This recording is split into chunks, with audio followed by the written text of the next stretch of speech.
আজকে কর্নেল অলি আহমেদ নাসিরউদ্দিন পাটোয়ারী ভাষায় কথা বলছে। একজন মুসলমানের ঘরের সন্তান আরেকজন মুসলমান ঘরের সন্তান যে দাঁড়িয়ে রাখলো, সেটি নিয়ে কি প্রশ্ন তোলা যায়?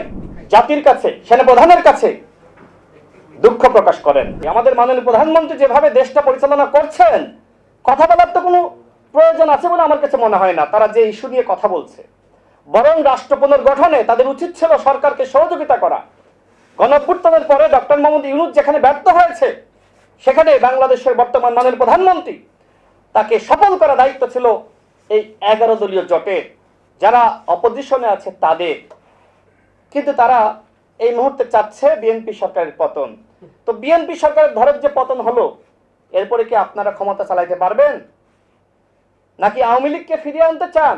এই ধরনের একটি অশান্ত পরিবেশ সৃষ্টি করে প্রতিনিয়ত হুমকি দিচ্ছেন। কেউ বলছে যে 1 মিনিটে গণঅভ্যুত্থান ঘটিয়ে দিবে, কেউ বলছে যে আসলে 3 দিনে ঘটিয়ে দিবে, কেউ বলছে 7 দিনে, কেউ বলছে 16 দিনে। আরে গণঅভ্যুত্থান ঘটাইতে তো একটা সমন্বয় লাগবে। তো সরকার পতন ঘটাবেন ভালো কথা, একটা সমন্বিত বক্তব্য দেন যে 7 দিনের মধ্যে পতন ঘটিয়ে দিবেন।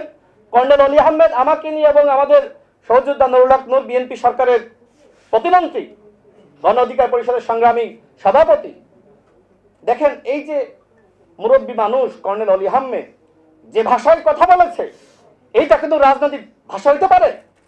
একজন মুরব্বী মানুষ, সম্মানিত মানুষ, বীর মুক্তিযোদ্ধা, এই শেষ বয়সে তিনি জাতিকে দীক্ষা দিয়ে যাবেন, আমাদেরকে শিক্ষা দিয়ে যাবেন।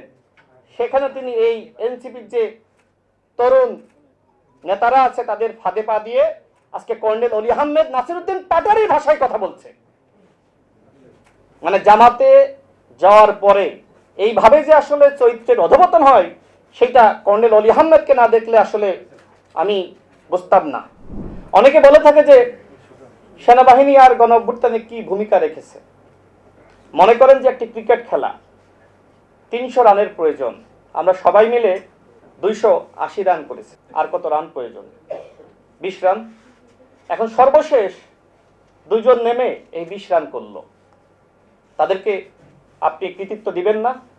ঠিক সেনাবাহিনীকে এই যে শেষ সময় এসে জনগণের পাশে দাঁড়ালো, তারা যে শেখ হাসিনাকে বলল যে আমরা আপনাকে আর সমর্থন দিতে পারবো না, আমরা জনগণের বুকে গুলি চালাতে পারবো না, এরপরে তো শেখ হাসিনার পতন হয়ে গেল। ঠিক নয় কি? আমাদের সেনাপ্রধান এই ভূমিকা রেখেছিলেন। সুতরাং সেনাপ্রধানকে নিয়ে অনেকে বিতর্ক করে থাকে, কেউ কেউ তার দাড়ি নিয়েও কথা বলে।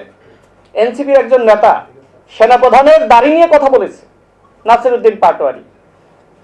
একজন মুসলমানের ঘরের সন্তান আরেকজন মুসলমান ঘরের সন্তান যে দাঁড়িয়ে রাখলো, সেটি নিয়ে কি প্রশ্ন তোলা যায়?